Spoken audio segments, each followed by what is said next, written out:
This video demonstrates how to buy shares of ADESSO SE, ticker ADN1.de.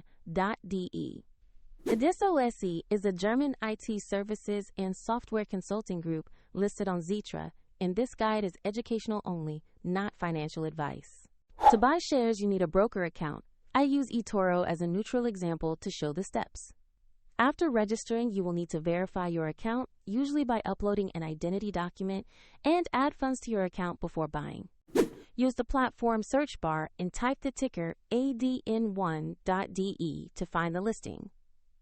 Confirm you have located the correct ADESSO SE share on Xetra before proceeding. Open the asset page to review basic company information and the price chart, ensuring this is the right security.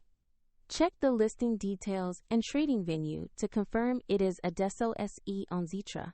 To invest, click Buy or Trade, enter the amount you want to invest, and review the order details carefully before confirming.